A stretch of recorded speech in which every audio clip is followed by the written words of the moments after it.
Selamat datang di channel Guru Takeshi.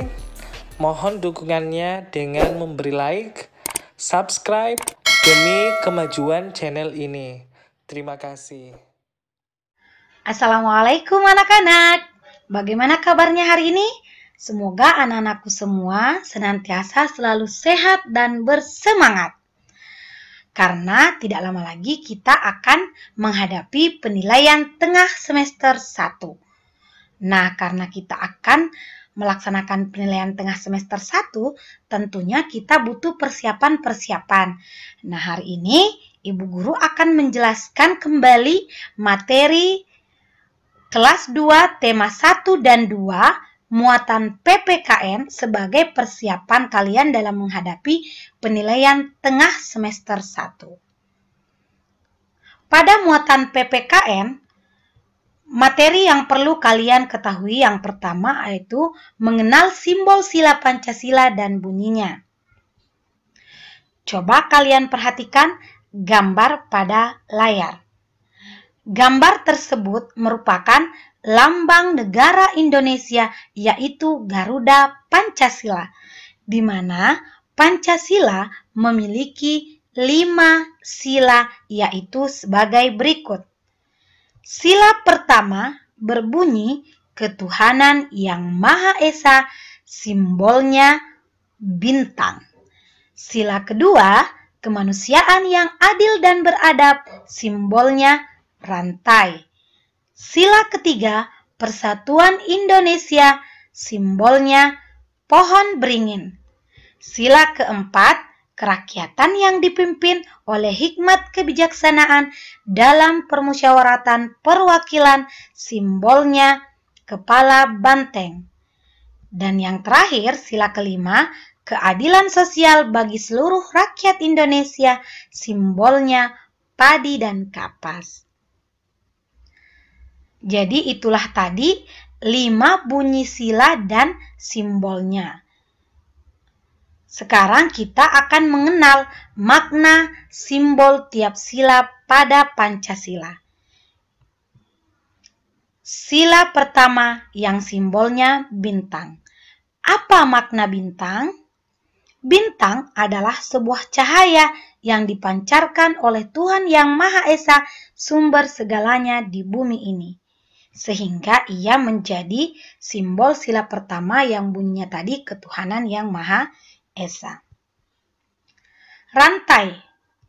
Makna rantai adalah hubungan timbal balik antar manusia, baik laki-laki di mana disimbolkan oleh rantai yang berbentuk persegi maupun perempuan rantai yang berbentuk lingkaran. Jadi, hubungan kemanusiaan antara laki-laki dan perempuan sehingga disimbolkan rantai. Pohon beringin. Makna pohon beringin adalah akar pohon beringin tumbuh ke dalam tanah membuat pohon tumbuh kuat melambangkan kesatuan. Sila keempat, kepala banteng. Maknanya, banteng merupakan hewan yang suka berkumpul seperti orang bermusyawarah sehingga sila keempat dilambangkan kepala banteng. Simbol sila kelima, padi dan kapas.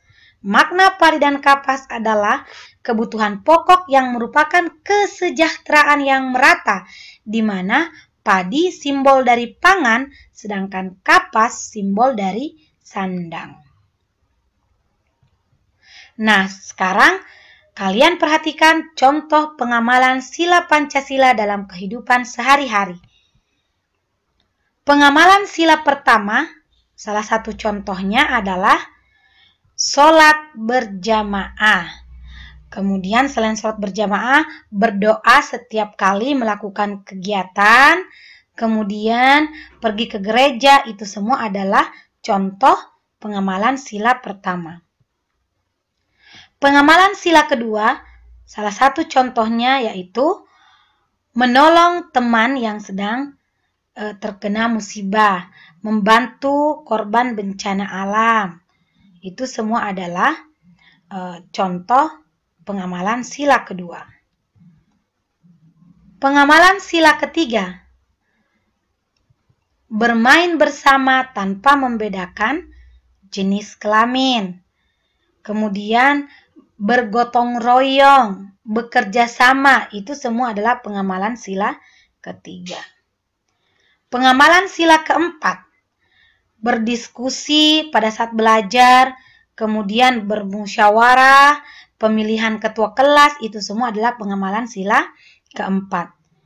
Kemudian pengamalan sila kelima, coba perhatikan, meskipun gambar ini kelihatannya bergotong royong, tapi kita fokus pada pembagian tugas secara adil. Itu adalah salah satu contoh pengamalan sila kelima. Kemudian posyandu, pemberian pelayanan kepada masyarakat, itu semua adalah pengamalan sila kelima. Nah, sekarang kita pada materi aturan, manfaat, dan akibat melanggar aturan. Apa itu aturan? Aturan adalah ketentuan yang dibuat untuk mengatur kehidupan. Jadi aturan itu dibuat untuk mengatur kehidupan. Jadi ketentuan yang dibuat bersama untuk mengatur kehidupan. Apa manfaat aturan? Manfaat aturan adalah membuat hidup teratur dan menjadikan kita lebih disiplin. Apa akibat melanggar aturan? Hidup akan menjadi kacau dan tidak teratur, bahkan bisa mendapatkan sanksi dan hukuman. Sekarang contoh aturan. Dimanapun kita berada, kita harus mematuhi aturan. Aturan yang pertama adalah aturan di rumah. Contohnya, bangun pukul 5, membersihkan tempat tidur, membantu orang tua, dan banyak lagi aturan-aturan lain yang ada di rumah. Siapa yang wajib mematuhi aturan di rumah? Yang wajib mematuhi aturan di rumah adalah semua anggota keluarga. Yang kedua, aturan di sekolah. Contohnya, datang tepat waktu, berpakaian seragam, mengikuti upacara bendera. Siapa yang wajib mematuhi aturan di sekolah? Semua warga sekolah. Aturan di masyarakat. Kerja bakti membersihkan got, ikut ronda, membuang sampah pada tempatnya. Itu semua adalah aturan-aturan di masyarakat. Siapakah yang wajib mematuhi aturan di masyarakat? Semua warga masyarakat. Sekarang, aturan bermain.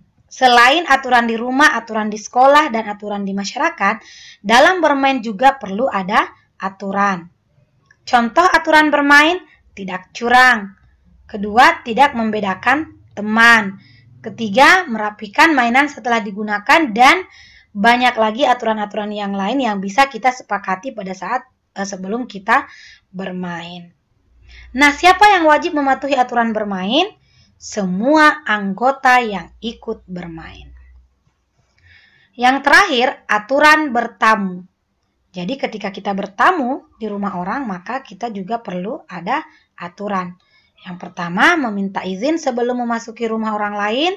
Kedua, tidak memasuki kamar pribadi orang lain tanpa izin. Ketiga, makan dan minum setelah diizinkan. Dan banyak lagi aturan-aturan yang lain yang ketika kita bertamu di rumah orang. Siapa yang wajib mematuhi aturan bertamu? Ya, semua orang yang bertamu di rumah orang lain.